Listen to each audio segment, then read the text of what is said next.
Hi friends, അപ്പം എൻ്റെ പുതിയ വീഡിയോയിലേക്ക് എല്ലാവർക്കും സ്വാഗതം. അപ്പോൾ ഞാൻ വന്നിട്ടുള്ള ഒരു അടിപൊളി വെറൈറ്റി ആയിട്ടുള്ള ഒരു കട്ടൻ ചായൻ്റെ റെസിപ്പി ആയിട്ടാണ് കേട്ടോ.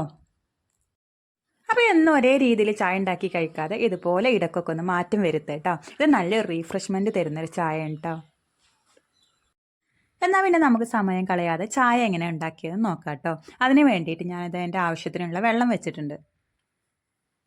ഇനി നമ്മുടെ വെള്ളം തിളച്ച് വരുന്ന സമയത്ത് കുറച്ച് കുരുമുളകും ഒരു കഷ്ണം ഇഞ്ചി അരിഞ്ഞെടുത്തിട്ടുണ്ട്, പിന്നെ ഒരു കറുവാമ്പട്ടയും എടുത്തിട്ടുണ്ട് കേട്ടോ. ഇത് മൂന്ന് ഈ വെള്ളത്തിലൊക്കെ ഇട്ടിട്ട് നല്ലതുപോലെ ഒന്ന് തിളപ്പിച്ചെടുക്കുക കേട്ടോ.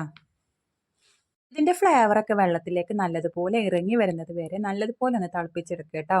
ഇതിൻ്റെ വെള്ളത്തിൻ്റെ കളറൊക്കെ ഒന്ന് ലൈറ്റായിട്ട് മാറി വരും. ആ സമയത്ത് നമ്മുടെ ചായപ്പൊടി ഇതിലേക്ക് ചേർക്കുക കേട്ടോ. നിങ്ങൾ ഏത് ചായപ്പൊടിയാണോ ഉപയോഗിക്കുന്നത് അത് ചേർക്കുക കേട്ടോ. പൊടി ചേർത്തതിന് ശേഷം ഒരുപാട് ഇട്ട് തിളപ്പിക്കരുത് കേട്ടോ. ആവശ്യത്തിന് ഇതിൻ്റെ ഫ്ലേവർ ഒന്ന് ഇറങ്ങി വരുന്നത് വരെ മാത്രമേ തിളപ്പിക്കാൻ പാടുള്ളൂ, അല്ലെങ്കിൽ നമ്മുടെ ചായ കയ്പ്പായി പോവും. ഇനി ഫ്ലെയിം ഓഫാക്കിയതിന് ശേഷം നമ്മുടെ ആവശ്യത്തിനുള്ള പഞ്ചസാരയും കൂടെ ചേർത്ത് കൊടുക്കുക കേട്ടോ. അപ്പോൾ നമ്മുടെ സൂപ്പർ ടേസ്റ്റി ആയിട്ടുള്ള കട്ടൻ ചായ ഇവിടെ റെഡി ആയിട്ടുണ്ട്. അപ്പോൾ ഇതെല്ലാവരും ഒന്ന് ട്രൈ ചെയ്ത് നോക്കുക.